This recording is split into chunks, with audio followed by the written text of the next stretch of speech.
aliingiaga kwa Labani akiwa na revelation ya baba yake, Hadaki alielewa na revelation ya Mlubuda, revelation ya Mwanamoni na revelation ya Mlothi, na hiyo ndiyo Ijumaa. Nitachukua revelation moja, nitakuletea Mlothi, ama nikuletea Mlubuda, ama nikuletea Mwanamoni, na nitakubebesha uende naye. Ofisi utakayoingia utafunguliwa, mahali utakapokwenda utakuwa na uwezo, utakuwa na neema. Ile nitakupea, hata ukikaa mbele ya wakubwa, kabla ukae chini, tumia.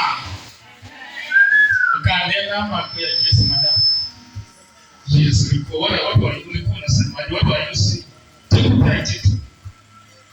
Mahali utakapoanza unapewa contract word. Ukiwa hapa kwa the man to hapo. Ni wao kuelewa. Tukumbe ni wao kuelewa. Tukupea kitu ndani yako. Ni wakati wa malaya sisi.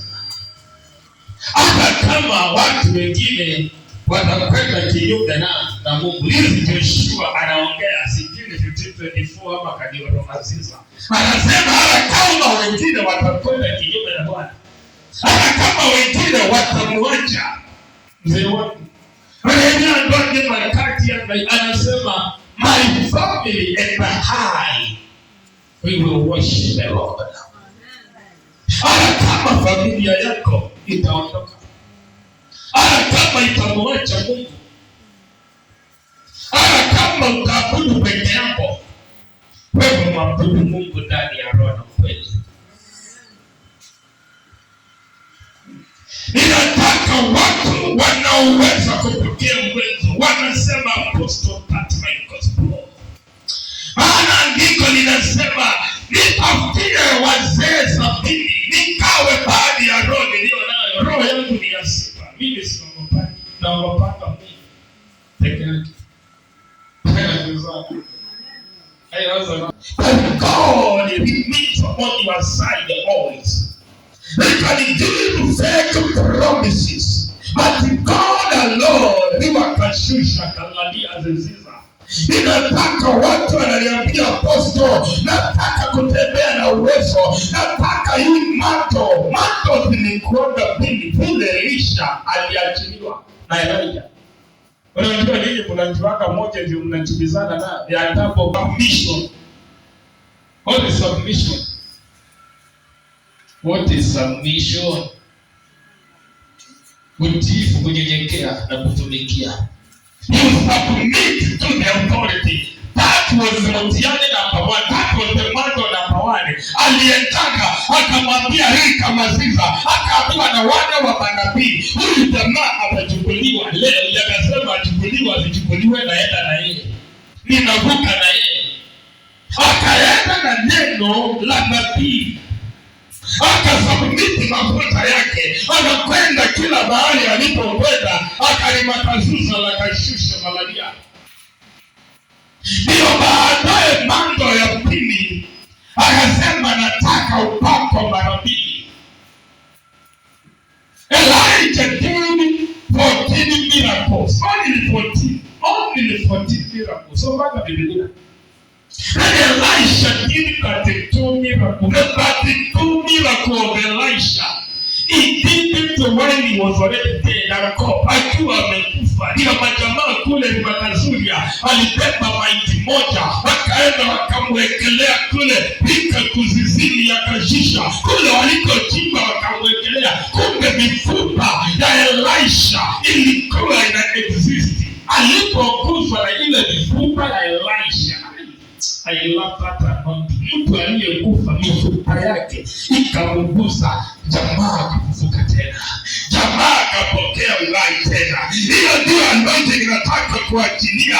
Yeyote anasema I can submit to your authority Baba, I can submit to your anointing.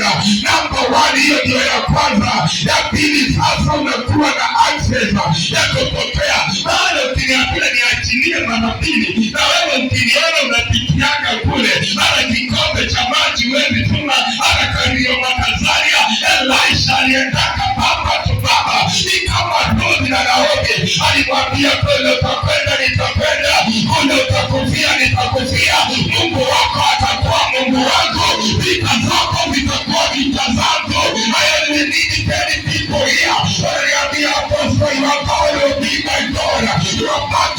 be my battle. Wherever you will go, I will go. Wherever you shall die, I shall die there. Mungu kwa leo na kwa kwa Kristo wake la Mungu ndio Timothy. Petro hakuwa sasa hivi tulikuwa pamoja naye. Simjui. Mara ya kwanza sisi kama wewe niliona tukuni ile alikuwa askari wa pastor alikuwa anasema nyuma. Mimi nakuangalia. Mmoja anaenda anakuwa si wewe ulikuwa unaonekana na pastor ati kila mara mimi anatembea. Alikaduri makazania maana alikuwa Yesu ametabiri akamwambia kabla ya jogoo kuwika utanikana mara ngapi? Akamgeukia akakumbuka akaomba Mungu ninawaambia ikakosa baadaye tu alisamehewa, lakini inahitaji watu waliojitolea. Hapa kungaliingia jamaa na bunduki ndio ungalijua hii kanisa niko na 1%, acha tuseme 1%. Who can receive the bullet basa because of you? Ndani anaweza akapokea risasi kwa ajili ya baba yake wanaoangamana tume na kuonyao na jinsi kwa komani hata kwa kwanza kwa komani maisha kwa mengi kutoka neti. Na ninakwambia ukweli wa Mungu hapa sio na hiyo mambo yao ziko. Lakini ninataka siku moja mfanyishe mtihani mmoja na Mungu tu ndio utajua ukareceive hapo na wewe simbuleti ya kwa na ya Mungu. Kwa maana hivi tukosi ndivitu kwa hiyo kwa mhanzo ningeto Mungu hapo Mungu haki na kuona kwamba hivi sasa hiyo karibika ndio na kaishisha ile roho ya kubeba mizigo ili kwenda wapi na kubebania mizigo kama kanisa mwambiendo la kanya kilendoni hiyo roho ilitoka wapi? Na madhabahu ndiyo ya Bwana inakalimakwado dole makazalia. Nataka watu 10 wananiambia Apostle, I can submit to your authority. I can receive the bullet because of thee. Wherever we shall go, I will go. Niajilie kitu inaitaka power kuja hapa watu 10. Na kabla kwanza ukisikie vizuri. Maana kile ninakupepesha hapa si kitu rahisi. Ni mpana akitoa kuikia katana jimo. Maana utaka kupika uende kinyume itakufika na nikuje kukuzika. Wanasema I need this Christ Papa. I will never you. Mtu anaweza akafunika aibu ya mchungaji. Mtu anaweza akabeba mzigo. Mtu anaweza akapata apostle akiwa kwa United Street na akafunika. Kwa hiyo nitakuita ndio vikao vya kuzimu. Hey,